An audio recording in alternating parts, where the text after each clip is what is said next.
are helping the ASB community with that as well. So hope you can attend. If not, there might be a recording, or we can also share the notes if you're not part of ASB. And then I think I'm going to pass it to Rosti, who's here to talk about our September meeting.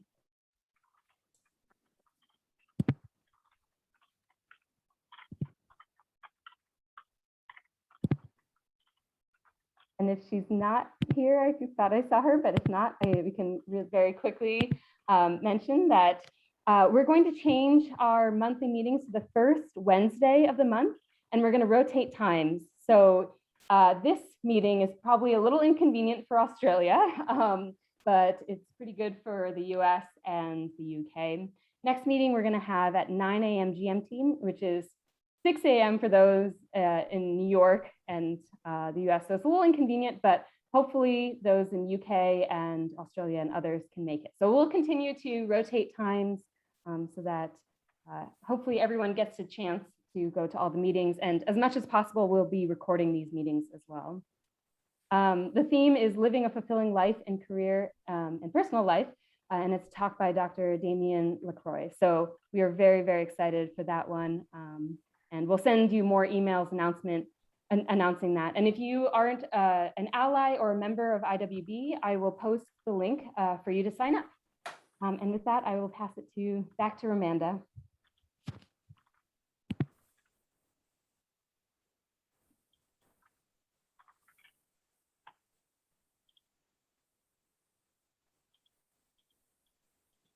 Hi, y'all. I want to thank you for coming to this special IWB in conjunction with Black Biomechanics and Latinx in Biomechanics webinar this week as we discuss all things allyship. And we have some great speakers with us today. Due to a scheduling conflict, we have pre-recorded one of our sessions with Dr. Rachel Saddle and Dr. Dan Ferris, who is also on the call today. So the first thing we're going to do, we're going to show you their pre-recorded segment first, and then we're going to go into a panel discussion with other members of the community talking about allyship. So let's get the video started. Oh, I almost forgot to introduce my co-moderator for this evening, Stuart. Stuart, if you want to introduce yourself before we start the video. Yeah, thanks, Amanda. I did wonder if you were going to get to it. But yeah, hi everyone. So I'm Stuart McCurlane-Naylor, so yeah, biomechanist in the UK.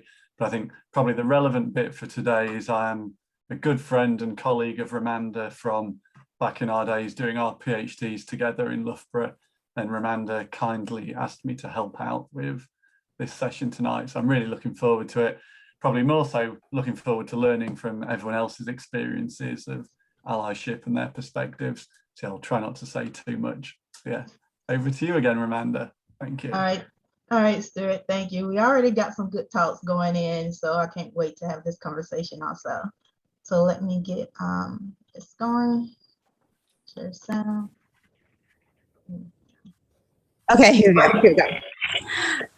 All right, thank you both, Dan and Rachel, for sitting in on this allyship talk. We are very excited to talk to you about that. Stu, do you want to ask the first question, or do you want me to go? Yeah, I'll go for it. Yeah, happily. You're on mute. So I think the kind of general starting point we're just really interested in is kind of what is allyship? So I guess, what does it mean to you? Because it means something different to all of us, I guess. So yeah, what does allyship mean to you? And I guess we can take it from there. I think to me, it means working to increase representation of underrepresented groups in our field and individuals. And by that, I mean not just being angry or annoyed when I go to a conference and I'm the only woman who's presenting that week, but trying to do something about it in a way that will benefit others and hopefully be more motivating to students and trainees when they look up at the podium or when they look up in the classroom or they look up in the lab and they see someone who looks like them or is similar to them, that they can identify with and feel inspired by. What do you think? I think anytime you ask that question to any person, you're going to get different answers. And I'm not a big believer in the semantics or the most important thing, because you can ask somebody, is being an ally good? And in some way, people consider it a step down from where you should be, and that you should be a champion and not an ally. It's not just about being there to say I'm an ally and I support you. It's actually being in those rooms when they're not there and supporting them. And so to me, it's less about the semantics and more about, you need to be a supporter and somebody who is standing up for the people that aren't having the same voice. They're not permitted to have the same discussions or the same impact. And whether it's your grad student or somebody else's grad student or a colleague, you need to be aware and you need to take action. And I think a lot of times people are not aware, and so they never take action. But then there are people that are aware but don't take that step of taking action. And it's both. You have to be aware and you have to take action, because that's really what the best parts of being an ally means. I kind of thought of two questions while you was talking there. Have you, and especially in today's time where the word ally gets thrown, all over the place now, and those types of terms get thrown all over the place, have you always considered yourself to be, or did you even think of yourself in that notion? It was actually Stuart, when we was leading up to this talk, that made me think that. I was like, do you consider yourself an ally? Because I consider you an ally. But did you ever think about yourself in those terms? And he was like, no, I never did. And I had to list the things he do that I consider to be an allyship. And he was like, oh, okay. So have you ever thought about yourself in those terms?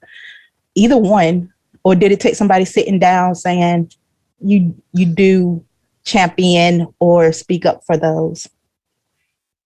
To be honest, when I was quite a bit younger, when I was a trainee myself, I feel like I was more upset about the lack of opportunities in front of me. I was frustrated, I was angry, and I was speaking out more for myself, which, to be honest, when you're thinking about what it means to be a champion or an ally, there's some privilege with where we are in our careers now. It's not going to be a showstopper for me if I go to a conference organizer and say, what were you thinking when you put this panel together? Whereas when you're a trainee, you feel like you can't say that. So I guess I would say my sense of this has evolved over time from the beginning, when it was, honestly more self-focused, to now when I have more years of perspective of what it felt like. And I don't want other people to have to feel that way. And I think, we both had the privilege of, for a long time, working at a university that had a grant from the National Science Foundation, an advanced program grant, which is about advancing careers in science for everyone. And they did a terrific job, I think, of educating people on campus about different situations, what the statistics are, what the numbers are, what are differences in negotiation patterns between men and women, or what's the historical number of underrepresented minorities in a particular field. And I think with that education as well comes some sense of really wanting to make it better, not just for yourself, but for everyone. And I think having grown up academically, being a scientist in the 80s, 90s, 2000s, as a white, cisgender, heterosexual male, I didn't have those obstacles to have to fight against from my viewpoint. And it really wasn't until I started having grad students and postdocs that were female and underrepresented backgrounds that I realized that from their viewpoint, they are running into this more so than when I grew up as an academic scientist. So I started being a proponent and a vocal proponent for them. And that's sort of what got me into the whole mindset of being more aware. And then once you're aware, realizing that taking action is the only way it's going to change. How would you, oh, sorry, as he's still. No, yeah, I was just going to say that sort of struck a chord with me, the whole thing about recognizing your own privilege. And I think I've maybe been through a similar journey where you don't realize to start with, and it is the experience of others, that then you kind of weigh it up and, yeah, you sort of have to take yourself to one side and think about it. But I think both, like Dan, you mentioned, like the first step is awareness before taking action. And Rachel said about education and statistics and things. So I just wondered, kind of, how do we achieve that? If it's, you know, should people be realizing for themselves, or how do we, I don't know, how do we encourage that? Where's the balance, and how do we kind of help people to achieve that awareness themselves and not just leave it and hope that it happens? Well, I mean, I think with privilege comes a lot of power, right? And, you know, asking yourself questions and looking around you and saying, is this right? You know, when you're invited to give a talk somewhere, not just accepting, but saying, who else is on the podium that week? And am I going to give up a spot to, you know, open things up for other people? Or am I going to mentor someone differently in terms of how I negotiate with them? I mean, there's really interesting data showing that in a negotiation situation, men will often ask for more than what they are offered, and women do not. And so if you're on the other side of that negotiating table, how can you approach that person differently? More from the standpoint of thinking about how beneficial diversity is for the progress of science in general, and how can you try to set everyone up for success? I think with the awareness and then being more senior, it becomes, you realize I can take actions that I wouldn't have taken as a junior person. Mm-hmm. And then you start thinking, how can I push this even further? Like, what's the limit of the actions that I should take? And you keep trying to do the best you can, but you're always going to make mistakes. And, you know, it hurts me more when I screw up and I don't serve as an ally and I didn't take action that I should have. And somebody points it out to me later. That's more harmful to me than not getting a grant that I wrote. I can always just assume, oh, it was still a good idea, I just didn't sell it right. But I know I screwed up and that I should have done something else. And that's how you learn and that's how you get better. So, you know, no matter how many times you think you're doing the right thing, there are always going to be situations that you fail. Even if you were trying to do the right thing, nobody is 100% on all their shots. I know when I guess I can maybe make a quick addition, which is that I think there are still a lot of things that we struggle with as a field. I mean, even things like, it's very exciting to think about all these universities, for example, dropping GRE scores, because several aspects of those tests, or even, you know, SAT scores, several aspects of those tests are reflective of socioeconomic status, race, gender, not really of your potential. But then you're left with another problem. Well, what then do you use to evaluate people? And you think, okay, well, maybe I'm going to look at what was their research experience or what was their education. But guess what? Those things are impacted by the exact same biases. So, you know, I think there's still a lot of work, a lot of championing that needs to be done, and a lot of difficult thinking. What suggestions would you give for those who want to speak out, but maybe if they see an injustice, but want to speak out, but maybe scared? I have never spoken out as a white cisgender heterosexual male and it not been the good thing in retrospect. So never have I spoken out and had it, I feel bad that I shouldn't have. You know, with hindsight and the 2020 vision, I have been happy with every time I've done it. Now, there have been implications and there have been negative aspects. Some people that I used to thought were also allies and supportive have had negative interactions with me as a result of it. But in the end, you're just learning what's really the case. And it's not so much that you're harming yourself. It's just you're learning the current situation. At least you go into the next situation with a little bit more eyes open. So, you know, I would say there are lots of situations you're worried about the ramifications for you. But in hindsight, I'm hoping that if you do step up and speak out, that over time, if enough people speak out, then the ramifications become less and less. And so I know that other people may have more negative impact to their careers. Look for somebody that they can speak out with them. Look, is there a senior person that they've talked to? Is there somebody that they trust that, hey, you know, I'm worried that if I speak out and do this, it may be negative. I may not get tenure. Can you help me here? And can you speak out for me? Because a lot of senior people are more than willing to take that step if they're aware of the situation.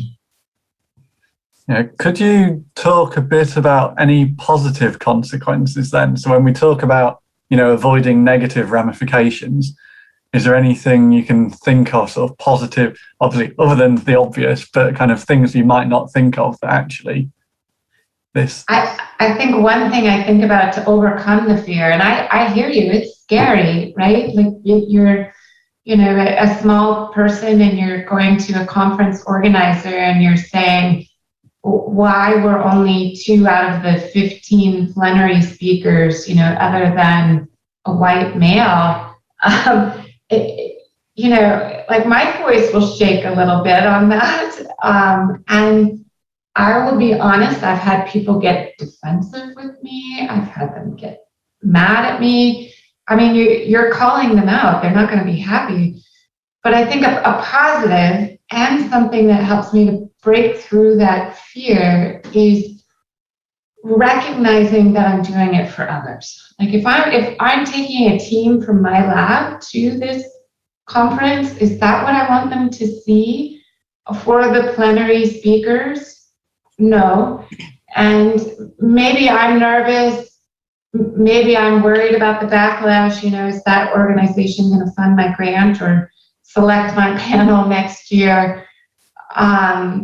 But I feel like whether it's me or somebody else that they select in order to change the situation, you know, you've been able to make it better, not just for yourself, but for other people as well that are coming up and maybe are still on the lower end of this, you know, power differential that happens throughout your academic career.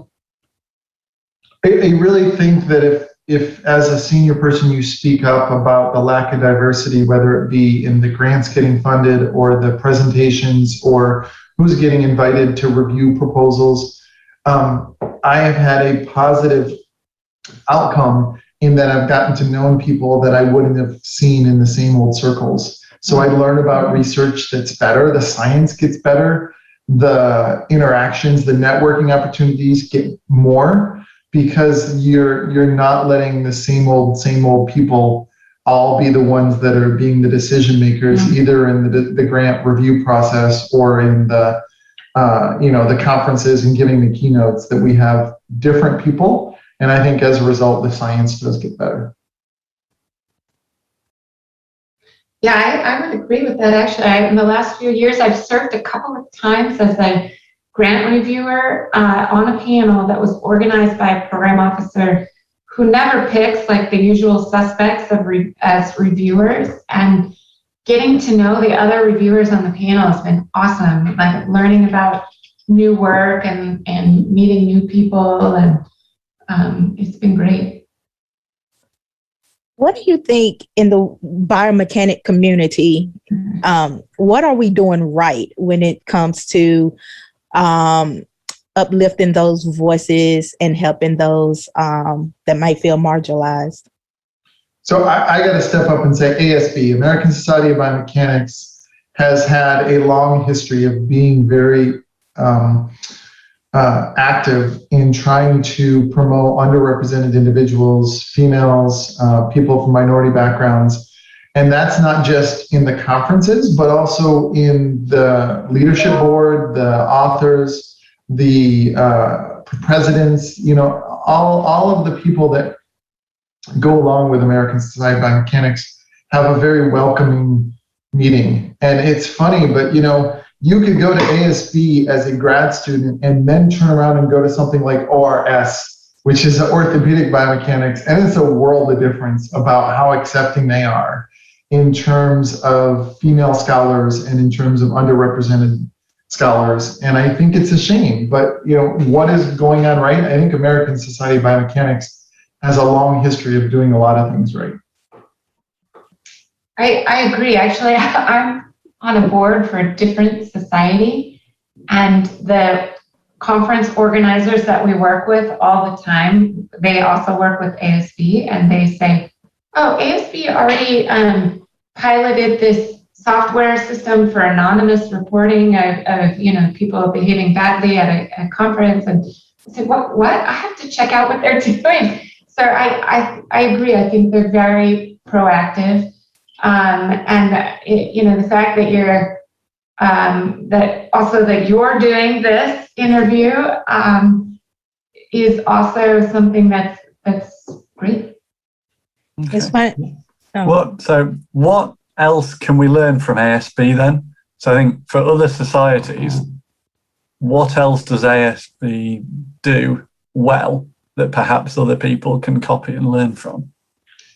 I think if you go back long enough, it started off really wanting to be welcoming to non-experts.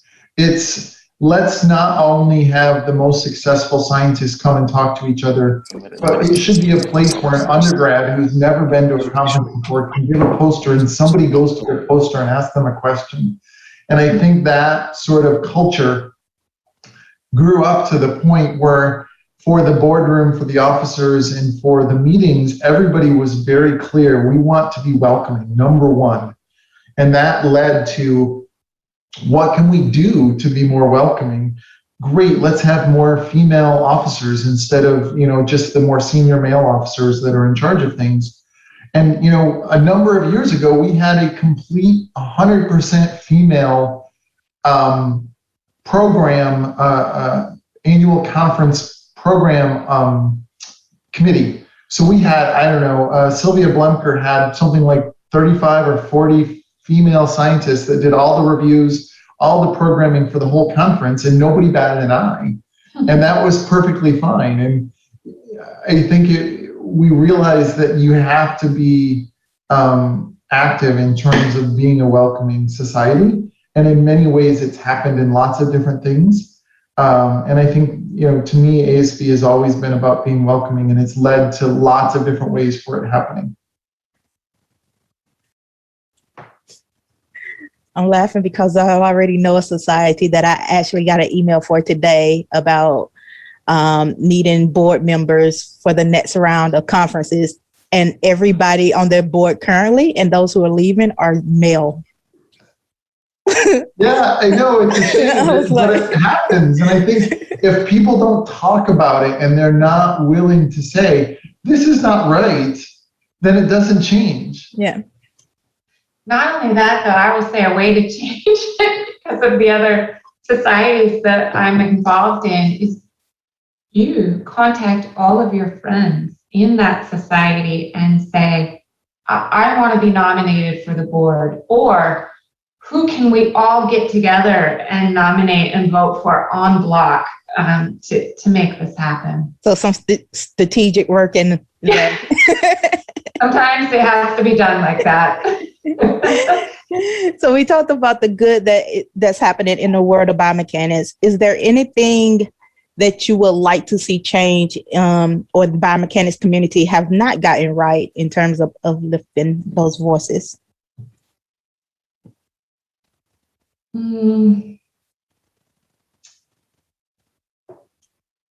So I'll jump in and say, outside of ASB, there are still a lot of other societies that have senior leadership that is predominantly white and male that don't talk about these things, and they don't make efforts to be as welcoming. And I'm not going to name the societies. There's enough of them out there. I've already named ORS, right? Like, I know that's already out there, but go to a meeting and see what it's like. But there are other biomechanics societies that are not as welcoming, that don't talk about it openly, that don't strive to have representation that leads to a diverse set of voices. And I think until they start talking about it and actively trying to change, those other societies need to get on board. And yeah, I guess I would say this is not about ASB, but just I think people need to understand that maybe it's still so new that people are trying to focus on and improve diversity of representation. I would just say no one should be complacent. It seems to take constant cultivation and attention, which to me, sometimes I find a little frustrating, you know, where you say, well, last year I did get together with all my friends and we got this person on the board.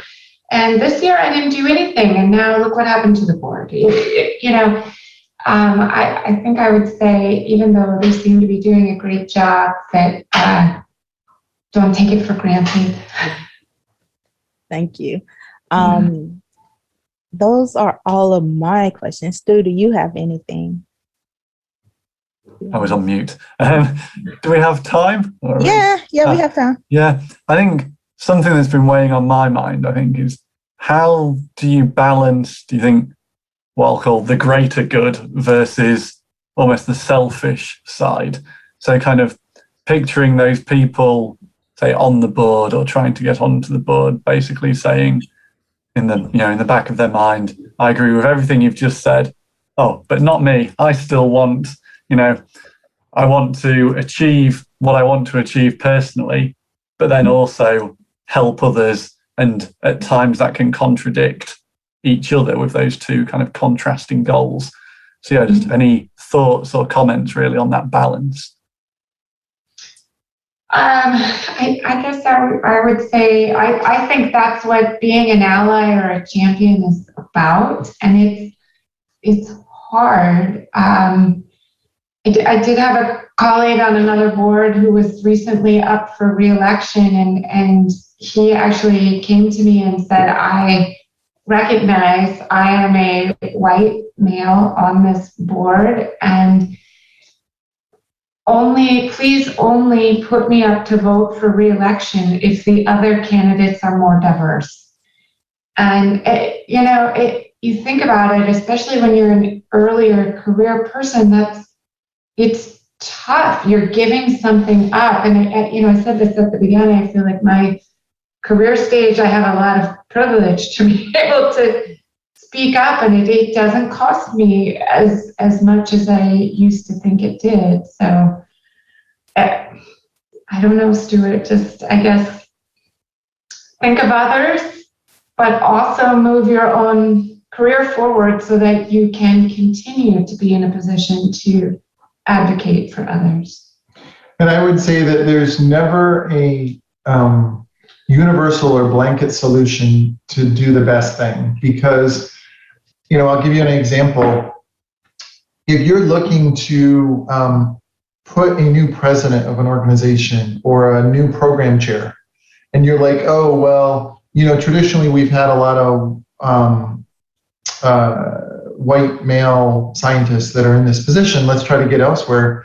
A lot of times the people that are well known, that are underrepresented or from female backgrounds, are being asked a lot to do lots of things, right? Mm-hmm. I won't pick on any one person, but one of my friends who's from a non-white background and is very good, he gets asked all the time to serve on these. And there's a trade-off between, great, it's nice to have diversity in the roles, mm-hmm. but it's also a service component that detracts them from all the other research they want to do, right? Mm-hmm. And so the worst thing you want to do is actually slow somebody down on their career and their path of what they want to do because they feel they need to step up to represent a broader community.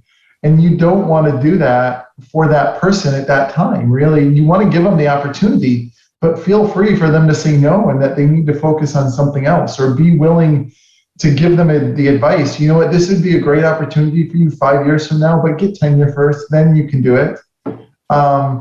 And you got to keep that in mind, is that individual circumstances should trump, and what's best for an individual is not always the one to be on the board or to be the editor-in-chief or to be on a grant review panel. Sometimes what they need to do is publish papers and work with their grad students and teach their courses and all the other stuff that is expected of an academic scientist.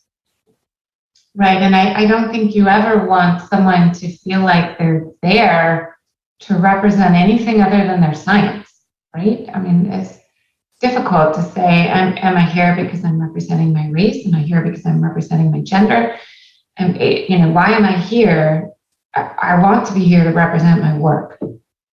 That actually speaks to me, because I know I'm very early in my biomechanics career, but myself, I feel like I do feel a little bit of pressure to represent, Black women in science, especially then you throw in the whole growing up from a small town and then look where I'm at. You throw all, it's like, I got to show them. I got to do it, and I got to be there. So I like, Dan, that you also threw in the aspect of telling us to like slow down. Yeah, you can be there for people, and you can represent as a biomechanist, as a woman, as a Black person, but maybe space it out a little bit. So we won't get that burnt out in trying to be all that we can be and do all that we can do in our careers also. Yeah. Balance in academia and as a scientist is very much about dynamic balance and not static balance. It's not about, I set this, object on a table and it doesn't move. It's more like taking a broom and turning it on your hand, and the only way to keep it moving is if you move your hand back and forth enough so that you catch it as it starts to fall, right? That's what academic science is like. You've got to figure out when it's time to move to the left and when it's time to move to the right, and nothing is ever static, stationary. I love that. Yeah, love that. You're on mute again.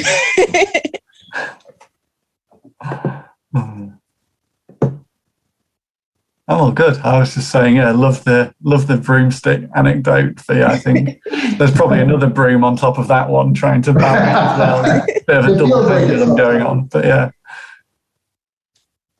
Okay, I think our time is winding down. If I would give y'all the chance to have any last remarks that you want to say before we close it out.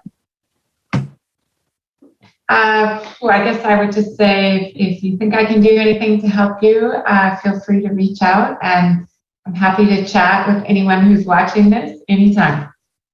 And if you want to be an ally or whatever, a champion or a friend or a colleague, supporter, whatever terminology you want to use, you got to be aware and you got to take action. Being aware and agreeing and nodding your head doesn't do it. You got to actually do something beyond saying, I'm with you 100%. You got to take action, and you're going to make mistakes. And when you make mistakes, don't try to explain it away. Say, I'm sorry, you're right. I did not do what I should have.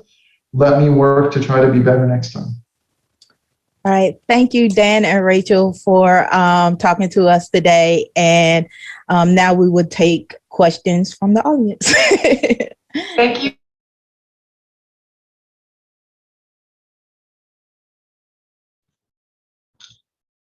Hi, y'all. As you can see, that was a great conversation with Dan and Rachel, and we really learned a lot and had a great talk about allyship. We do have an anonymous question, and I see a lot of chat going, so I will say it here. And the question was, let me go back, sorry. How can ASB help other societies like ORS recognize what they are missing out on? Dan, I do see you here. So if you want to take that question, feel free. But I also know there's other people here from ASB that maybe can also speak on that. So one thing that I think has been helpful is every now and then ASB does a joint panel at their meetings with other scientists from another conference, and they bring them in. They try to allow the people that don't normally come to an ASB come see what the atmosphere and the environment is like. I think that's very helpful. I think people that have experienced the ASB environment really need to step up and talk to their colleagues that are on the boards of the other committees and just let them know that it really feels different when I go to this conference. If I go to a conference and there's somebody on the plenary session of the banquet and they're making jokes at a female student's expense, somebody needs to step up and say something right there and just not let it go. And that happens. And, you know, I think somebody's got to speak up. And we, as the people that are more accustomed to what ASB is like, are the ones that can take that message to the other societies.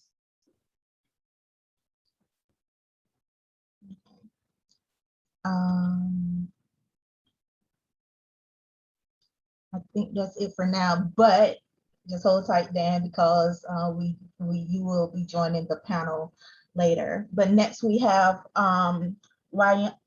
Rihanna Cohen, who's a PhD student from the University of Utah, who will present on her view of allyship. Well, hi everybody. Nice to be involved in this talk. So I'll just share my screen. Let me know if you guys can see. Hopefully it should be, give me 1 second, sorry.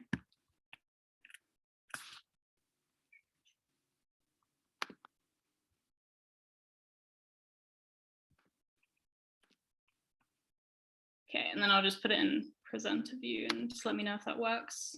Can you see the note slide or is it all good? I can see the note, the presenter view. You can see the notes. But we can see your screen. Yeah. Okay, let me, okay, that's fine. We can just do from the start, usual. Okay, perfect. Okay, so my discussion on allyship in science is more focused on, I suppose, my own opinions and perspective and experience in terms of being a member of the LGBTQ community and also a woman in research science. So that sort of intersectionality is what I'll be mostly discussing. I am in the Department of Health and Kinesiology at the University of Utah in a cognitive motor neuroscience lab, and we do collaborations with the Biomechanics lab as well. So we have a lot of crossover with a lot of your guys' research, and I've noticed a couple of people here from my lab, so I'm glad you guys are here. Okay.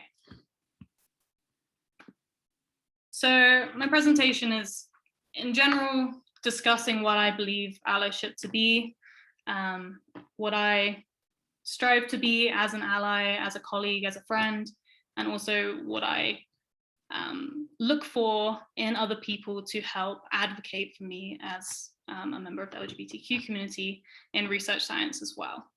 So first of all, just sort of doing a general discussion on allyship overall. So for me, being an ally is not an identity. As in the last video, you can't just say you're an ally, you can't just be this champion for people. You actually have to act and engage in this role to help those around you and help those who are marginalized and don't have that ability to speak up. And part of that is, first of all, recognizing unearned privilege. And a lot of people may, get a little bit defensive about the term unearned privilege or unearned, right? But really it's just talking about how you, as possibly someone who doesn't necessarily need an ally, have got to a point in your career or your line of research where you haven't had any obstacles, you haven't had any barriers to overcome in order to get to where you are. So recognizing that you have that privilege and being able to get to those places and to achieve and succeed as you have done without necessarily having to overcome barriers because of being marginalized in different aspects of your life. So engaging in this role as being an ally is what's going to help individuals who are marginalized to also achieve and be successful. So there's a psychosocial theory, I'm sure most people have heard of it, the bystander effect. And I kind of like this in terms of allyship, especially in terms of the workspace, and especially in research science, where there's typically a hierarchy of undergrad, research assistants, PhD, master students, postdocs, and then professors and lab directors. And typically that position of power, especially from professors down, top down, can be pretty daunting. And as a PhD student right now, I'm in this very transitional phase of going from a PhD to a postdoc relatively soon. And also, I'm also a TA. So I'm kind of a student teaching students. So there's this really weird balance of power and sort of understanding where I fit in can often be challenging. But in terms of the bystander effect, in the workspace, discussing, speaking out for each other if there ever was like a conflict, I believe can be pretty tricky. And the bystander effect in general is just talking about how when there's more people around in groups, it's often more difficult for people to stand up and actually say something and actually advocate for the person who is the victim in whatever setting that it's occurring in. And I think that honestly is even more pronounced in a setting where there's this position of power over us, and we don't necessarily have the authority or don't feel like we have the authority to say something. So how can we change these patterns of societal behavior as an ally is just to act on these inequalities. Stand up for your peers, speak out and act for them. And even if that makes you uncomfortable standing up to someone in a position of power, I think typically there are a lot of university bodies and clubs that can help with those kinds of things too. So for me, what does allyship look like? So when I look to an ally, I look for action, because I don't believe that without acting on something, making a change, there's going to be no reaction and there's going to be no progress. And so I don't think we can make meaningful change without people who are advocating for those who don't have a voice. There won't be any change. And then comes to my second point, advocacy. Advocate for those who are marginalized, who may not necessarily feel as though they have a voice. I think that often individuals feel that they have got to a place where maybe they don't belong. And obviously imposter syndrome, I think, lives in all of us. And I believe that that lives a lot more in those individuals who are marginalized, because they don't feel like they should stand up for themselves. They don't feel like they should talk for themselves or speak up. And so recognizing that as an ally, giving those people those opportunities, or at least encouraging them to take those opportunities themselves, I think is a big step in the right direction. So in general, I think the goal of being an ally, and what it should be to you and to me, is to create lasting, intentional, and impactful change for those around us. So how we do this, one thing I think is really important is to not rely on others and people in marginalized groups to educate you. You have to educate yourself. And I think that is honestly one of the key points to take away from my presentation, at least. I think people who in marginalized communities take a lot of the burden having to educate people on their culture, on their history, on how they've been oppressed in the past. And, it's tiring. And not just for me, but for everybody in those positions. And I believe that it's not my job to educate you to be a good ally, to understand my oppression. It should be your job, if you want to be a good ally, to learn that for yourself, learn how different groups have been oppressed differently, and then be able to stand up for them in those times. Furthermore, be willing to receive feedback and also be accountable for words and actions. I don't think that anybody, unless you're being directly bigoted, that you have to be able to receive feedback and not be defensive if you say something wrong, get a term wrong. In general, people are going to be happy that you're at least trying to advocate them in the sense that they need you to. And if you're willing to receive feedback on, hey, what you said wasn't quite correct or quite right, and this is maybe how you should say it in the future, learn that, use that as a tool to be given feedback. And I think that's also super important. You can't be defensive in those situations. And then overall, challenging oppressive systems and heightening your own self-awareness of the space you take up, what you say, the conversations you lead, and where possibly you talk over people or not, and sort of allowing the dynamic conversations to occur where you can challenge systemic racism, homophobia, and be able to develop that. Okay, so how to be a good ally, especially in STEM. So I guess I've covered this one a little bit. So educate yourself, show effort to actively educate, to build understanding of the histories, context, and current issues, so you can effectively empathize with your colleagues and peers.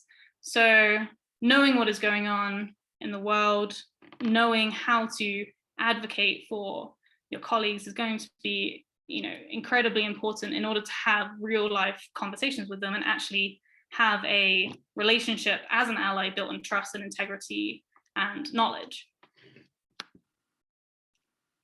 Understand, so for this coin, I guess, recognize that everybody comes from a different place, and you might not know everything about a person. They might not be willing to share that with themselves. And a lot of marginalization also isn't necessarily obvious. Okay, so I guess from my own personal experience, I identify as a lesbian, so I find that at times, sometimes quite hard as a teaching assistant to talk about. I think sometimes when you're teaching a big class, it can be pretty difficult to, this is a strange one, but so when you start teaching a class and everybody, they're like, oh, here's me and my husband on holiday, and this is our dog, and this is, they just do the intro at the start of their first intro class. I've always had a very hard time with that, and I'm not quite sure why, because I'm very openly lesbian, and I think that I find that a little bit of an internal conflict here in how to maybe talk to my peers or talk to my the faculty that are in my department. And I'm not honestly too sure how to address that yet. But this is the part where I guess in my own personal experience where I feel quite marginalized, because I don't feel comfortable being that person, even though for heterosexual professors or faculty, they just, there is the privilege that they don't have to think about that. And so I think that is understanding that everyone comes from different places and is overcoming different biases is quite important. Yeah, sorry to go off on a little tangent there, but okay. Next, to pursue, so seek out opportunities to hear about different perspectives outside of your purview, and also to focus on actively listening to people's experiences, because listening to stories and recognizing where perhaps you wouldn't have a second thought about anything, recognizing those stories and other people, I think is very beneficial to be a good ally.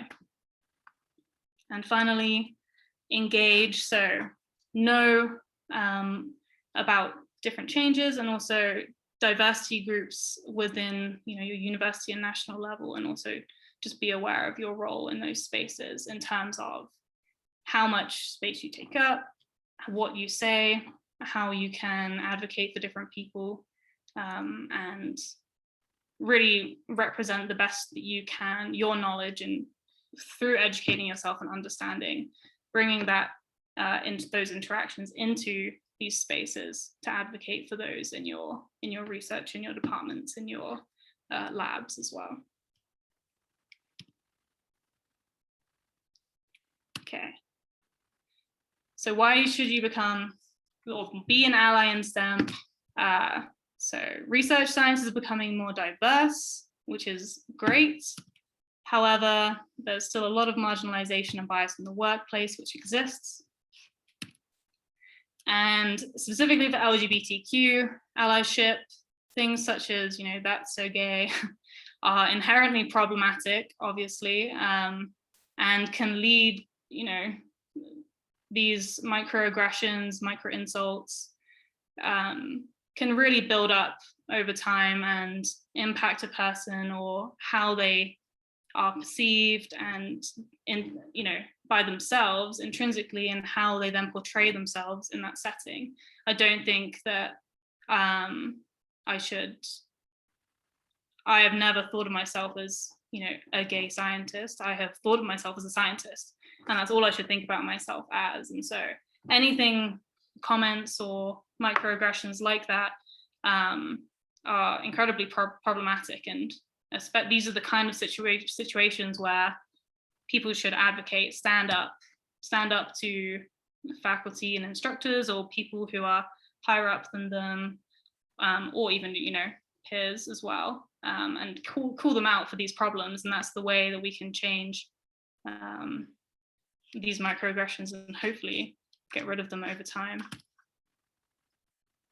So, as I just said, these microaggressions have an additive effect over time.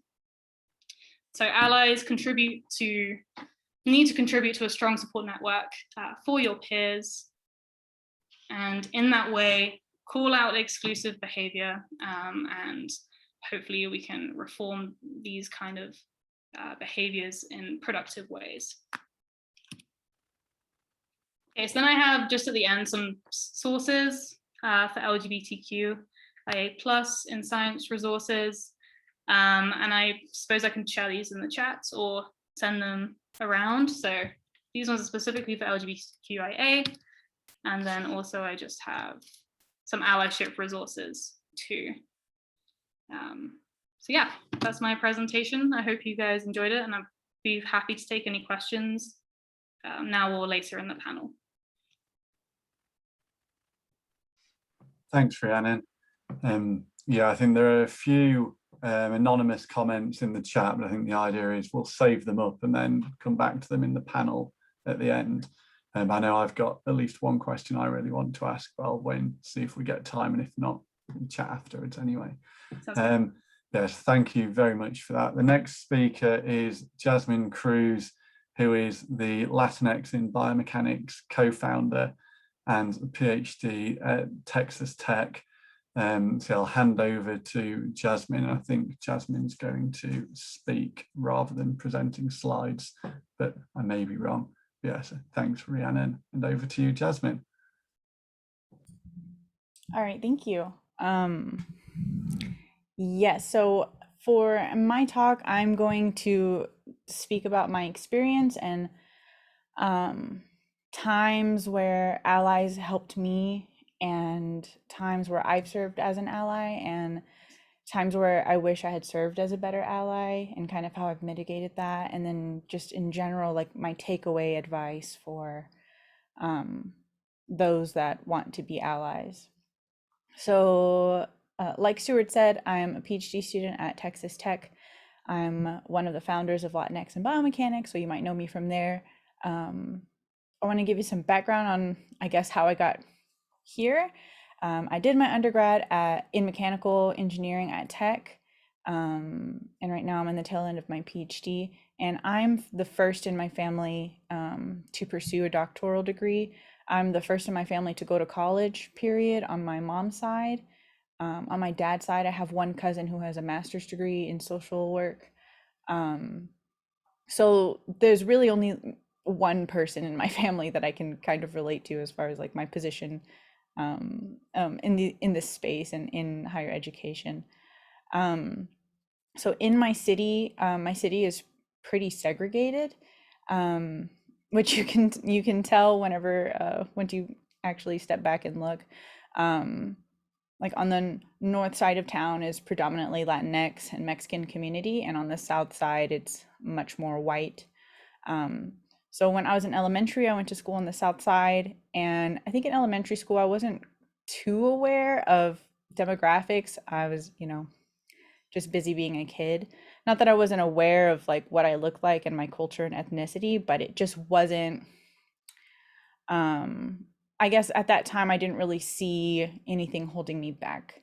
Then in middle school, I chose to go to a magnet school that was on the north side, and 90% of the students there were Latinx descent, predominantly Mexican American. So in that space, I was really comfortable. All of the, I took AP courses and those kinds of things. I was always like a super academic. And everyone else that was in my class looked like me. So I didn't really feel alienated. I didn't feel othered. It was just like, this was normal. And then in high school is when I got more diversity. So my high school in my city is well known for being a really good school. And because I live in Lubbock at Texas Tech, where Texas Tech is, a lot of professors would send their children there. So that was like, a really diverse group, where that was like the first time I ever saw like hijab. That was the first time I learned, like really saw my friends celebrate holidays and cultures that I had never, I just had never seen. So again, the demographics were really diverse, and I didn't necessarily ever feel othered.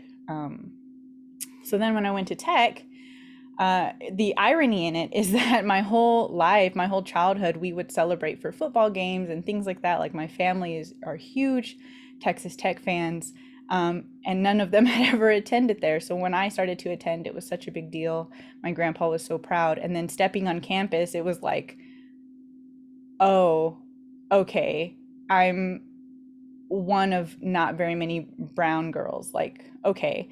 And that was kind of a culture shock for me. It didn't really affect me too much, I would say my first year of college, but then once I got into my sophomore year and up, that's kind of when I started to recognize when my thoughts were being dismissed and when I was just being challenged by male students, or just being challenged and just feeling challenged by professors, and not like in a positive way, in a like dismissive way. And at the time I had befriended 3 males around my sophomore year, which was like great timing. And 2 of them were white males and the other one was a black male. And once I befriended them, we started doing school, like we started making sure we had classes together. We were intentional about trying to get in classes together. And so throughout that whole experience, I always had males wanting my input. If we had projects, they would want to be project partners with me. And it wasn't me doing the work. It was like us doing equal work. But I never doubted their support, and I never doubted their respect. And at the time I just thought, oh, I found great friends, and I stuck with them, and I got through my undergraduate. But looking back, I realized that they really were serving as allies, even if they did not recognize that. And kind of calling back to what Dan had said earlier, that true allyship is like when you stand up for someone when they're not there. And eventually all of us got into an honor society called Pi Tau Sigma. And I joined as a member, and then I got nominated to an officer position. And those guys were in there. And the way we do nominations is someone has to nominate you, and then you leave the room, and then someone has to vouch for you. And eventually, I mean, I held a position for probably 4 semesters in a row, and eventually I became the president of it. And it's like, I had to have some support from someone. in order to get that position. And there were not very many women in that organization. So I recognize now that my friends were serving as allies in that space. And that was really important for me and really boosted my confidence. So in graduate school, at the graduate level, the dynamics are a little bit different. I feel like I'm not always gaining allies, but like now I have an eye for them. In undergrad, I didn't really pay attention. I was just like, okay, I have friends supporting me, but now I can really recognize when I have allies in my corner. For example, just being asked to be on this panel was, a big deal to me. IWB, of course, like we're here trying to advocate for women, but I've seen IWB always be intentional about including BBA, about including Latinx and biomechanics. And it's like, that's allyship, because you're just using your platform to amplify others' voices. And so that's a really good example of new allies that I have that I truly appreciate. So as far as ways that I've served as an ally, I would say I've done more so at the graduate level, and I've used my position, like the safety in my position of being American. So in my department, I mean, it's a predominantly American. I think for a while I was like one of very few American PhD students, women PhD students. And so I've used my privilege of, if I say something, and let's say I say something to the wrong person, and that determines whether I get funding or not, or some kind of situation like that. That's not the end of everything for me. Like, I already have a degree. I live in the States. My family is here. I can go get a job. It's not, that big of a deal in comparison to someone who's international, who came here, who's dependent on this funding. And if they don't have the funding, then they have to go back home. So because of that, there's been situations where I've stood up to say something, to correct something, if it's just inappropriate, things like, joking about PhD students potentially becoming pregnant, because it's like, what I've found is that women don't really want to talk about those things because we don't want to be perceived as not serious about school. And there have been moments where I've stepped up and said, well, what if I did that? And kind of opened that dialogue, because even if it backfired on me, I chose in that moment, like, if this backfires on me, I don't care. I want to stand in this, that it should be okay for PhD students to have children. Like, it would be much more difficult, but we should have that freedom to do that. And that shouldn't be, I don't know, like, I guess a stigma in academia.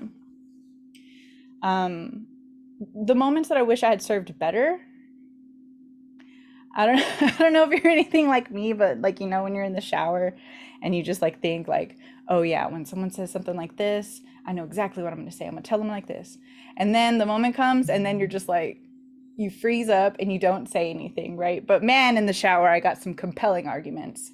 And it's really frustrating. It's really frustrating when you freeze, because you feel like a failure, like you feel like you failed your friend or your colleague, or whatever situation you're in. But what I've found helpful is like I have like a phrase that I say that's like what I consider to be non-threatening, because again, like, Latinas have this stereotype of like being sassy and being loud. So it's like, even though most of the time I don't care, there are certain situations where I am mindful of that stereotype and I'm careful with how I say things. So one of my phrases that I say, if someone says something, sideways, I'll say, explain what you mean by that. Or like, I don't get it. Or what do you think? What makes you think that? And then once that person starts, like, they'll pause, and then you can see them realizing like, oh, this person doesn't agree with me. This person is not on the same page with me. And it's like, that's the soft way that I can stop something from happening, and the subject will change. quickly, or someone else, hopefully in the room, sometimes it happens, sometimes it doesn't, someone else in the room will also step in and say, yeah, you know, that's inappropriate. Sometimes it's really hard to just directly say, hey, that's inappropriate, you shouldn't talk about that. So that's my method of slipping in, like, hey, I don't like what you're saying, is you know, what makes you say that? What makes you think that? So lastly, I'm just going to kind of summarize my main takeaway that I would want to say for all people who want to serve as allies is, like, it's important to make moves within your role, and you can make these moves at any level in your career, right? So like, my friends were doing it at undergraduate level. They may not have recognized it because maybe it wasn't even talked about much at that time. Maybe it was just something they and I never had to talk about. It was just understood. I don't know. But as an undergraduate, you can do this. As a graduate student, you can do this. As a faculty member, as a postdoc, like, every level that you go up, you get a little bit more wiggle room to push the envelope, like to push that boundary. And it's a tricky balance because you don't want to lose your position, right? Like, if I plan to pursue a tenure track position, and maybe I can't be very, very vocal about some things, but I can, I can find myself on search committees and have input there. I can be more thoughtful of who I hire in my lab. Those are the ways that I can make an impact at whatever level I'm at. And then whenever I do become a tenured professor, okay, now some more options have opened up of how I can kind of, shake the table and serve as an ally for others that are underrepresented. So I think at the end of the day, you don't want to regret not standing up when you think something is wrong. And again, this last part for me is something I've been thinking about a lot, especially because I'm really close to graduation, is I don't want to have to hide myself or make myself small to make other people comfortable.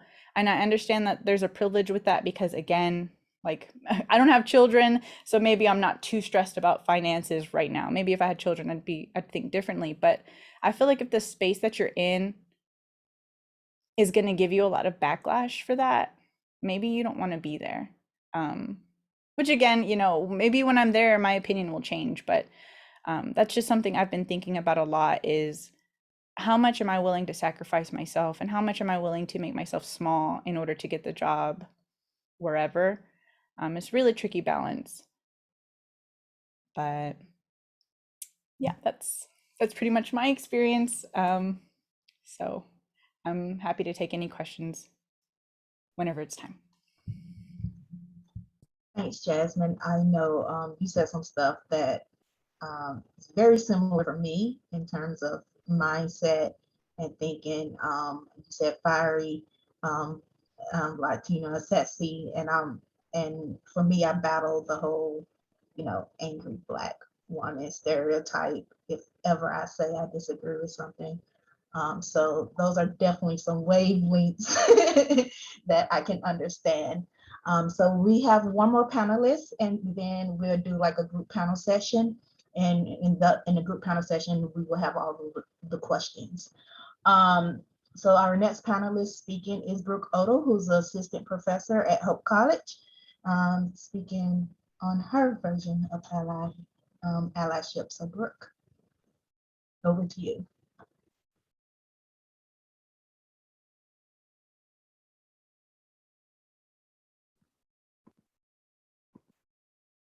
Thank you. Let me just share my screen.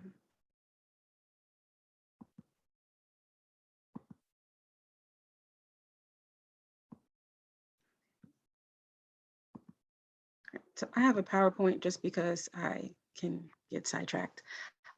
So thank you, IWB, for inviting me to speak on my experiences with allyship.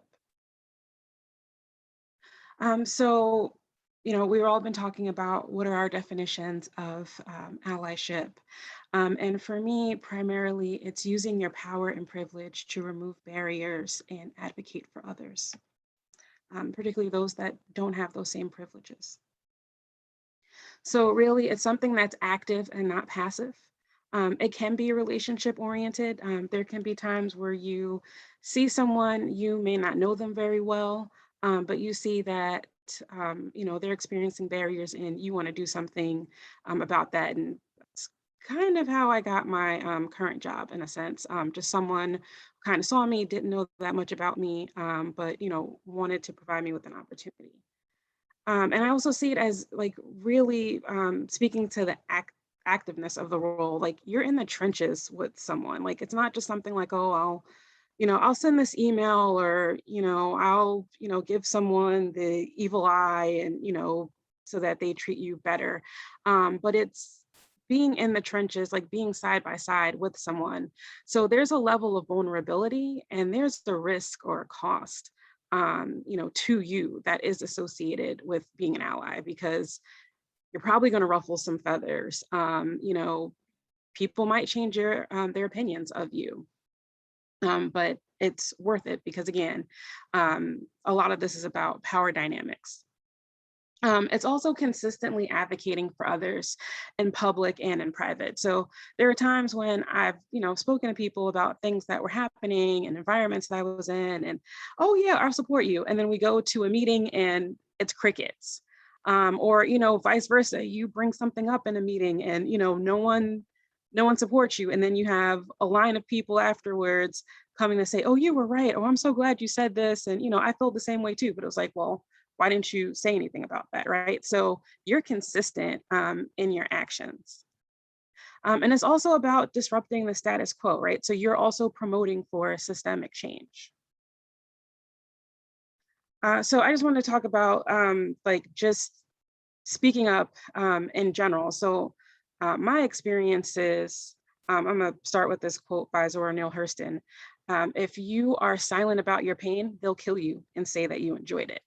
So throughout my training, there were certain environments that I was in where things were happening that should not have been happening, and I didn't know. There were times where, things were happening to a lot of us in the lab and no one else was complaining. So I was like, well, maybe this is how it is. Also, some of the environments I was in were pretty toxic. And so what I considered toxic, when I got to other spaces that were toxic, but not the same level of toxicity, I kind of let things slide, because it's like, well, it's not as bad as, this other environment. But I noticed that those things really started to affect me. It affected my performance. It affected, just me, like my health. And I realized that I had to say something to someone in those situations. And usually it was someone who was higher up who could affect change. And that's really when I learned, like, if you're in an environment and something doesn't feel right, it's probably not right. And you do need to speak to someone. Which brings me to my next quote, which is by the author and activist Audre Lorde. First and foremost, she said that your silence won't protect you. And again, just going back to Hurston's quote, right? You keep stuff bottled up inside when things are happening, or you see something happening to someone else and, you don't say anything, you're letting that person suffer. So this other quote here basically just talks about speaking up and the importance of speaking up. So, when we are afraid that our words, when we speak, we are afraid our words will not be heard or welcomed. But when we are silent, we are still afraid. So it is better to speak. And in those cases, that's when I've learned that I need to say something. I don't have to worry about if I'm going to offend someone, if it's going to come out eloquently. Sometimes you just need to say things to let people know what's going on, to let people know that you support them. And that you're bringing things to higher ups. So again, just you using your voice to advocate for yourself, and then finding those people that have the political capital that will fight battles on your behalf for those times that you can't be in the room, or you just need someone higher up to fight that battle for you. So for me specifically, when I'm looking for allies, first of all, I don't ever go to that person that's like, I'm an ally, because I feel like an ally is not a title that you give yourself, right? It's a title that other people give you. So it's people from maybe like a student community or, amongst your colleagues, people that see the work that you are doing or how you are supporting them or others. So if anyone that just tells me, it's like, let me see your actions. Like, don't tell me in words, show me with your actions that you follow through with what you say that you're going to do. So again, it's also about relationship building. So again, that person that just like comes up to me, oh, I'm an ally, like, I don't know you. I don't know if you are really going to do, what you say that you're going to do. So again, the reputation and consistency. I also look for people that do the self-work and have some level of awareness of barriers that are faced by others, because there are times when, things happen and people are like, well, I think you're just being too sensitive, or you're looking at this wrong, right? You have to do the self-work to find where you are lacking, and where there are issues for other people, and that's how you learn to intercede for others. Also, not centering themselves in an issue. If I go to someone saying something is happening, it's like, well, when I was a student, blah blah blah blah blah was the the way that things went, and it's like, wasn't about you, this is about me. Like, that does not help me with this issue. It doesn't help anyone get this resolved. So understanding that you need to decenter yourself, and then again, someone that provides support and is a safe space. So if I say something, like, it's not going to be blasted throughout the department or throughout the institution, and again, that I know that I can go to you and you're going to do what you say that you will do. So pretty much, how have allies helped me so far in my career? Well, first of all, just being encouraging and validating experiences, because there are times when I was being gaslit and I'm like, no, pretty sure that this is happening.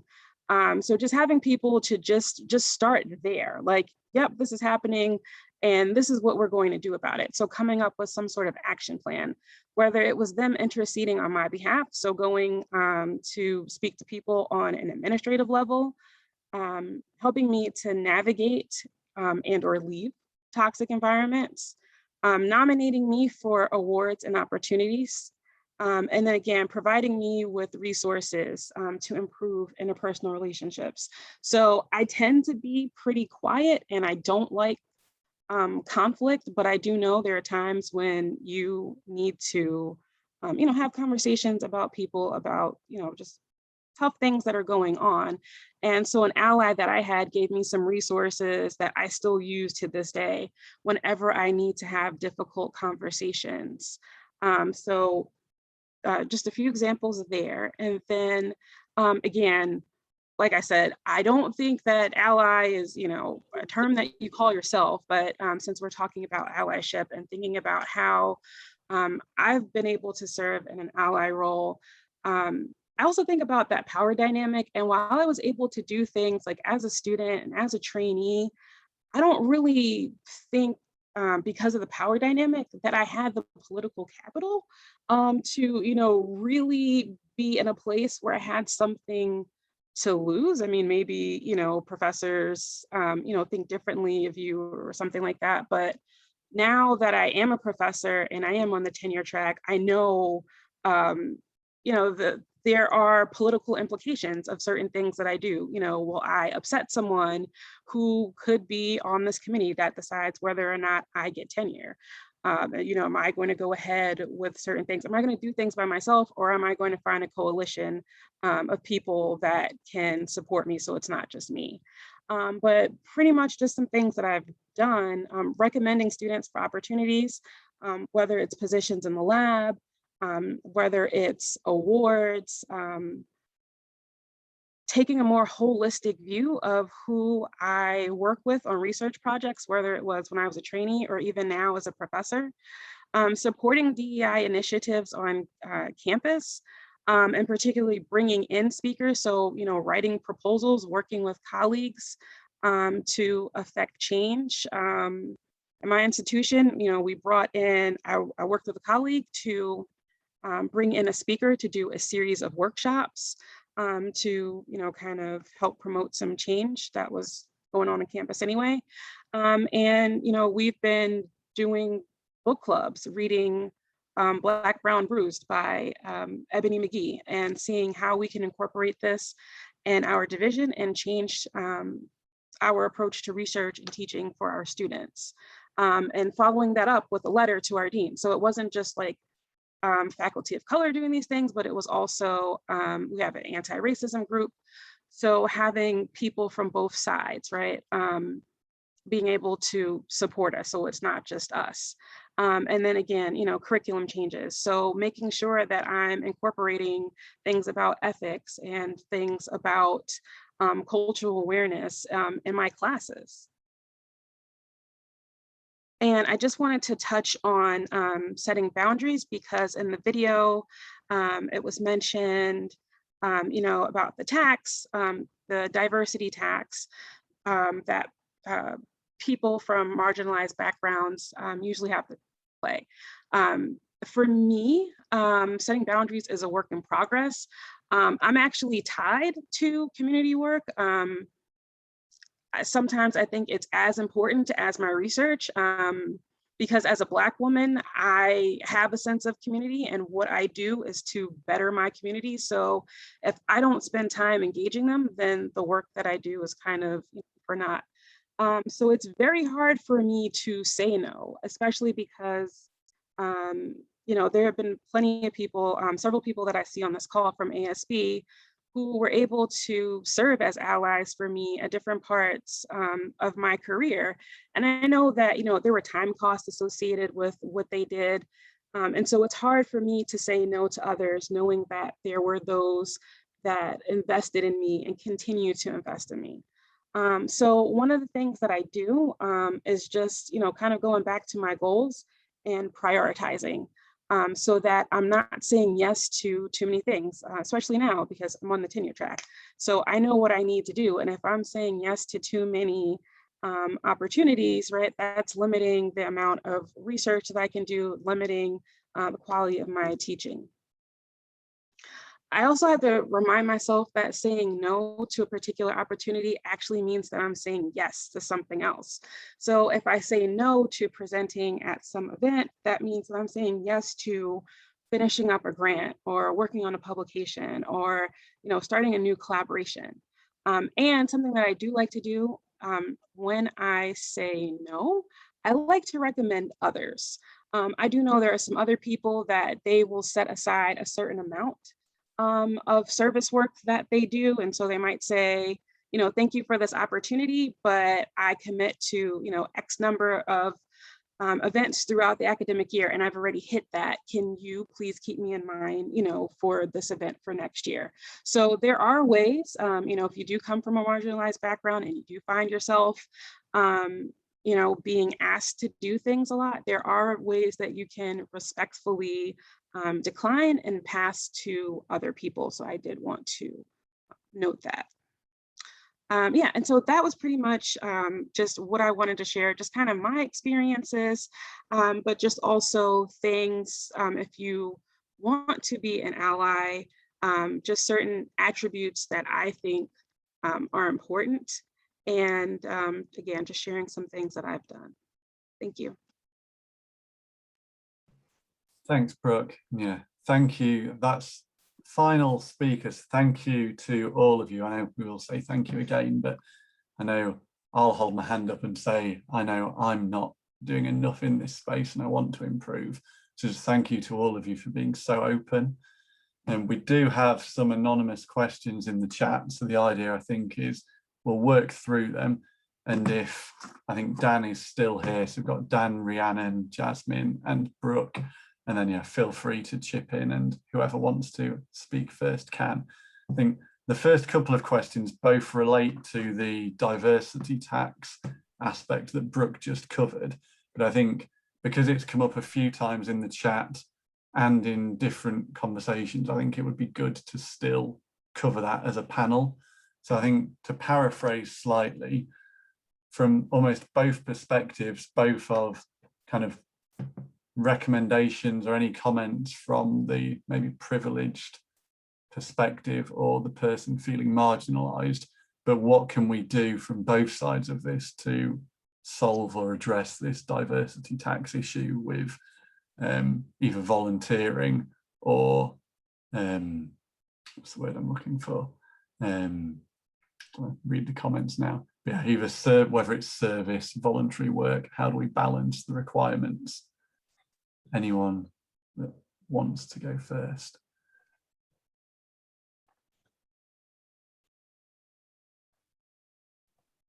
Yeah, I can speak, sure. So from the work that we're specifically doing in the health and kinesiology department at Utah, we started up an Equity, Diversity, Inclusion Committee last year, specifically around April time, in kinesiology. And I think one of the biggest barriers we had setting that up was a lack of representation. And I think there was definitely a difficulty to want to have marginalized groups involved so we could hear those different voices and have those contributions and understand those perspectives. But that came with the cost of having to ask those people to join, and that's not necessarily something they wanted to do, or nobody wants to be the token something just because, and that I think is a huge problem. So that's where it comes into the systemic issue where, well, we have to work from the top down here, and it's really hard to get traction when you are underrepresented in certain areas, and so it's hard enough to bring to get people to join our majority white kinesiology department when we want diversity and representation, but actually it's quite hard to do that when your EDI committee is entirely white. So this is definitely an issue, but at the same time we have great people that stepped in and wanted to take on those roles and educate us and sort of bring in some aspects of their knowledge and diversity to that committee in order to actually make progression, because I think it would have been quite difficult without that representation. I don't know if I covered all of the points there, but that's just something we've personally struggled with in our committee. I want to share as far as like that, the fatigue of serving as, sometimes it feels like you're like the representative of whatever it is that you are, right? But what I've seen, especially with the past year with like BLM and a lot of these conversations happening, I've seen a lot of my professors spending or like being chosen as like speakers for certain things and workshops for certain things, and that's all well and good, because I mean, majority of us being in the space, we do want to do that. We do, because for me, it's like, I wish I had that. So I want to serve that for others, but I can absolutely see how I can't do it all. And especially if I'm a tenure track professor, like, does this count towards my tenure? If I put this on my resume, okay, I ran this workshop, is there an incentive for me? Do we pay these people to do that? Like, and I know that can be a slippery slope, but it's like, it is a lot of work put on those marginalized group, because there's just not that many of us. And so some things that I've heard is, considering, if you're in a position where you can, considering including that as a method to determine things like tenure, or something that you can add to your resume, I think would be helpful for just to kind of at least have some reward for that weight and that work.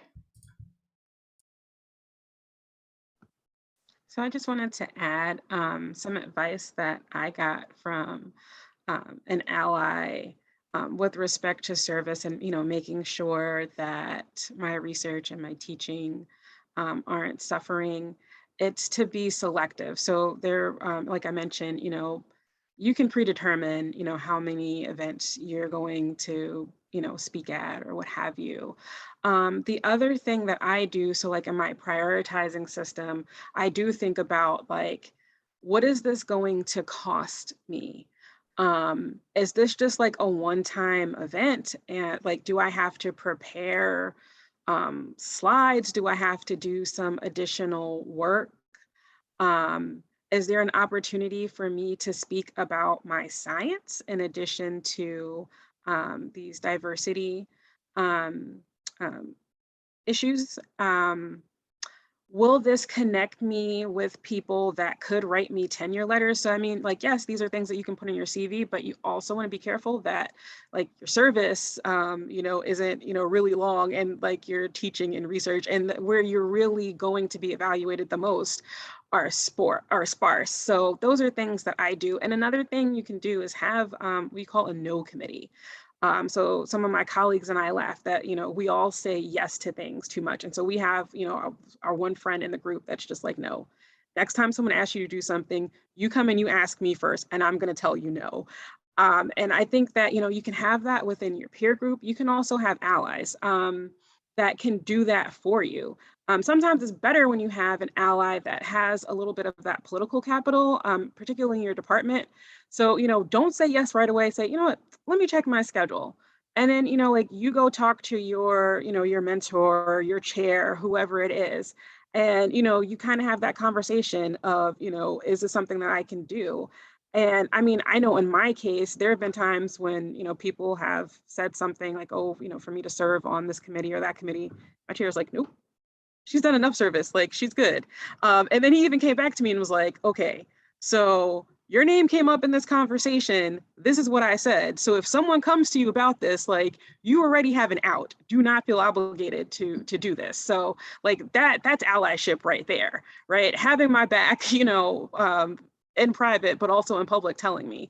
So it's little things, there are little things that you can do to help you navigate, but it's not easy for sure.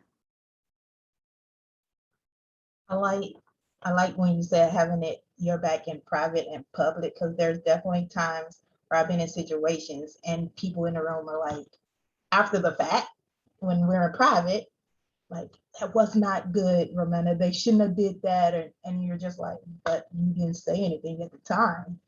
It means like, yes, thank you for coming to me, but it kind of means nothing at this point when during a time when I really needed your back and support, you was nowhere to be found. But I do like that. Another question we had was the problem with allyship is when you stand up for what needs to be done, and quite often you're the only person left standing in the room to do the work. How do you deal with the double-edged sword of calling out inequality without being the one responsible for change, the only one responsible for changing it?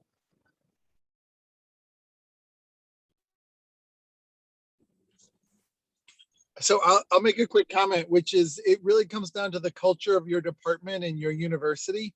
And if you find you're the only one with the voice speaking out, then get on the search committees that are doing the hiring and hire more people that are willing to stand up.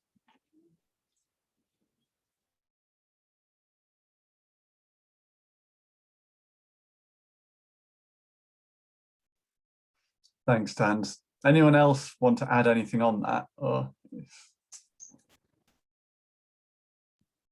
think someone has to start, right? And if that conversation hasn't been a conversation in the space that you're in, then at some point someone has to be brave and start the conversation. So yeah, get the ball rolling. I'm sure there's other like-minded people in the room that are just feeling too vulnerable to say something, and yeah, that starts a conversation, which hopefully can turn into action and change.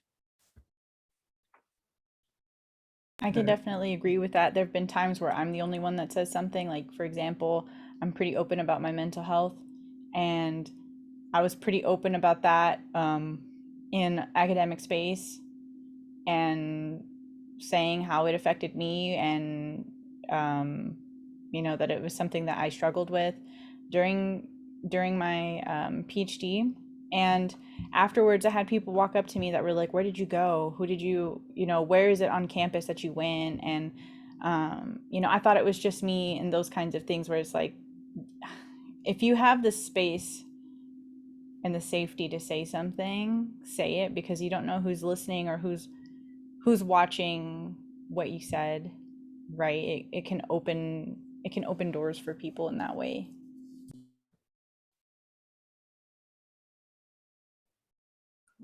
Something else that I wanted to ask, for partly selfishly for my own sake, something that kind of I've read or seen recently and wanted some maybe opinions on, but I think Rihanna mentioned the idea of people maybe at the start of lectures or when they're teaching, sharing details of their personal life and almost not thinking anything of it potentially, but then it either puts pressure on other people to do the same, or when other people don't feel as comfortable to do the same, they then may be judged for doing that, or it will play a part in how they're judged.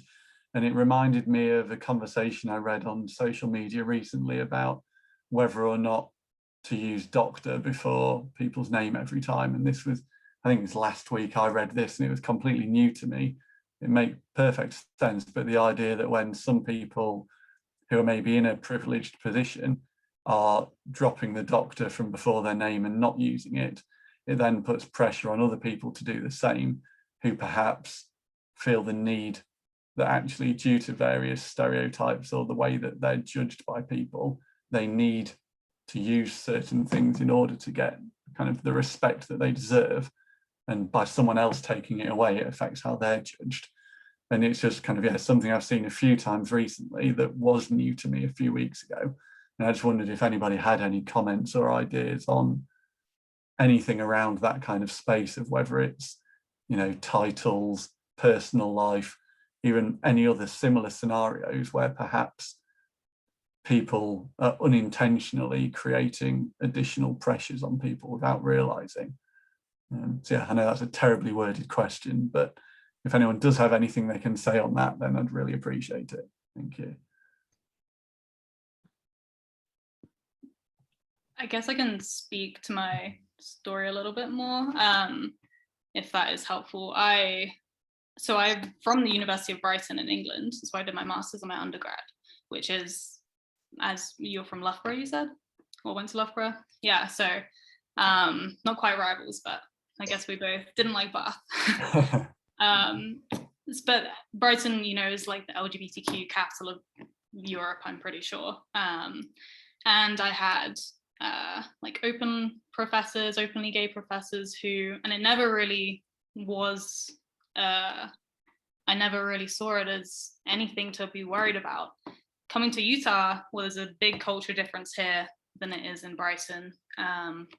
That, I think, was one of the main things that really made me feel vulnerable in that position.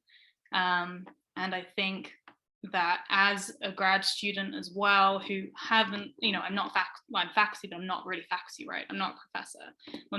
When students email me and they say, oh, Professor Cowen, that's not my title. I'm not there yet, and so I already feel put on this pedestal a little bit that I have to achieve a certain, I want to do the best I can for my students and educate them as best as I can, but I already feel a little bit like an imposter. And I think that there should be, you want to get to know your students and you want them to know you so they feel comfortable to approach you. So you're not just someone stood at the front of the hall, so you can, have conversations with them and you don't just contact by email or never speak to them or never know their names at all. And I think having like that, some sort of relationship with students is really good for their education, as I found in my own experience. But I do find that portion of it for me was pretty difficult, just because I guess I'm not super comfortable with that. I'm also worried, what if a student goes and says something to my department chair because they have an issue with it? Like, I've never come across that yet, but I haven't been, advocating that as part of me. And there's definitely a line there between being a professional and not, but I think that line isn't there for people who are straight, and they don't have to make that decision. it's just assumed, and I'm sure everyone just assumes I'm straight, and that's just how it is. But I also, part of me wants to be a role model for students, especially in Utah when it's very heteronormative here. I would love to be confident enough to be a role model for those students who are like, oh, sweet, I'm in kinesiology and there's like a rad LGBTQ professor, and that's what I want to be. And like, you know, I would love to be a role model like that, and hopefully one day, but I'm not right now, especially when I'm in this like tenuous position between PhD student and postdoc or faculty. I don't super feel comfortable with that right now, but hopefully, yeah, that's just my own personal experience. Yeah. Kind of talking about, I mean, Stuart, I understand that like it was talking about whether or not to use titles, those kinds of things, right? So I'm going to be teaching for the first time as a graduate instructor this fall, and that's something that I've been thinking about is titles. And to me, I see the titles as kind of a protection and kind of a line, and that may be because of what I am, right? So it's like I'm a woman and I'm Mexican, and my school is predominantly white male, and so I plan to, you know, a lot of my friends, like one of my colleagues, she went by her first name, but she was a white woman, and so for me, I just feel like I don't want to go by Jasmine in the classroom. I want to go by Mrs. Cruz, to just use that Mrs. to protect me in a way. And I also know that it doesn't protect people of color. Like there are PhD holders that are still going to be, you know, that are still going to experience that bias. It doesn't matter how many degrees you have. Society as a whole has to change before, you know, real change happens. But for me, at this point, I feel like I will always use Mrs. or Doctor in those academic spaces, because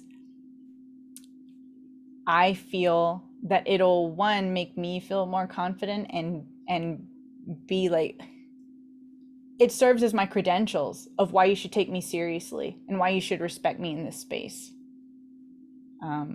And that might be made up, that might not matter, but to me, that's what I think, and why I plan to use that. Just to add on there as well, I actually had this conversation with a few of the people in my lab that are going to graduate with their PhDs in the next year or so. And it was kind of jovial that every guy in the lab was like, oh, are you gonna go by doctor? Nah, no, I'm just gonna be that chill professor that they all like. And it's like, well, no, I'm definitely gonna go by doctor for at least a little bit, because I've earned this and I'm here, and I know that women get worse reviews, women press get worse reviews, and, you know, get called, you know, stricter, bossier, when guys get called assertive, and all of these things, right? And that different dialogue is there. So absolutely, I'm going to use the credentials I've earned. It was every guy in the lab was like, nah, and every female in the lab was like, oh yeah, absolutely. And that to me was pretty, you know, evident.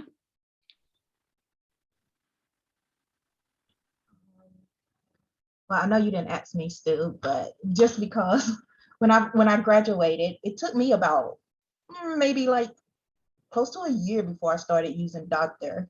I was actually going by my Mrs. title more because I kind of like the imposter syndrome thing. But then, as you said, Rihanna, it's like, I was like, I earned this. And then working in a university setting, Jasmine, you said how that's your credential. I use it all the time now. I started, yeah, I'm a doctor because I feel like that's my credential, especially coming from the background that I have. I want people to take me seriously. And for me, it's kind of like, I feel like I kind of have to use it, even though nobody has told me that. I do feel like in order to be taken seriously, I have to use it. And for people not to question my, I guess, knowledge of whatever I'm talking about or doing, I always use it first. So yeah, but it took a while it took a while before I was comfortable enough to use the doctor in my work setting. Another anonymous question we have is, during one session at last year's ASB meeting, someone asked if ASB was as it used to be because the individual had not attended ASB recently. This question was in relation to few conference attendees being from a non-white background and few people from non-white backgrounds being elevated. What reasons might there be a disconnect between how ASB may be better than some other societies, yet still has work to do for everyone to see others who look like them and feel included instead of just present?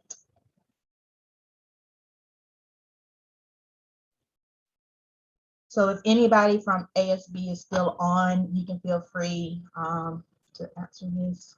Or Dan, I know you've spoken a lot about ASB.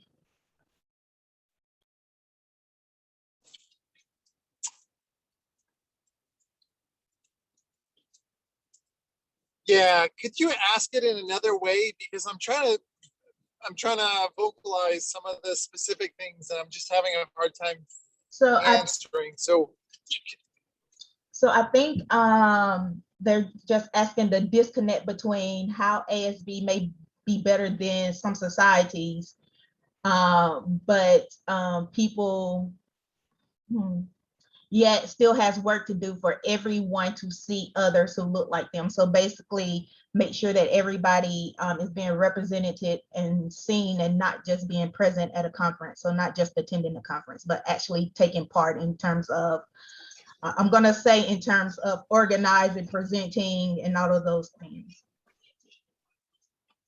Okay, so, the first thing, I think it was very intentional that we wanted ASB, and even before I joined ASB, it was supposed to be an environment where an undergrad who worked in a research lab could come present a poster and have somebody come talk to them and be accepted, even though they weren't a well-known person or had been in the field for a long time. And I think that's always carried through. But over the years, we have seen more and more representation by individuals from different backgrounds, and that's really helpful, but it's still not where it needs to be. If you look at where the percentages are in the population as a whole, we're not at the level of the population as to who's showing up for ASB, and that just shows there's work to be done. And I think the biggest change that needs to happen is there needs to be active outreach to get those individuals that don't normally think about working in a research lab or doing biomechanics or going to grad school or becoming a professor, trying to invite them and connect, because networking is such a huge impact on who chooses to become a scientist. Hi, I think Paul DeVita has done a lot of great work on this too, but he had to log off early. That sort of seems that it's one of the main points of National Biomechanics Day is what Dr. Ferris was just talking about getting outreach, because we can't promote people that aren't there to be pulled in and be promoted. So we certainly have to work on making sure the pipeline is full and not leaking, to use another analogy. And so I think it's important to remember that we still have work to do. And I am not sure we will ever not have work to do. So I think that's important to remember as well. So I think we're working on it. Sorry, hi, I'm Evan. I'm the student rep for ASB. Thanks, Evan.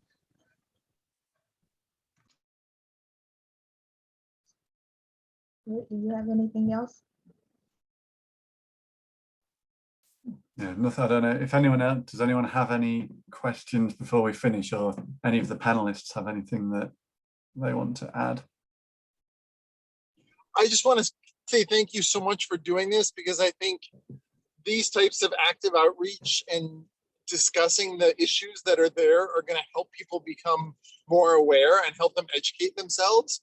And without these types of opportunities, then change isn't going to happen nearly as fast. So thank you guys so much.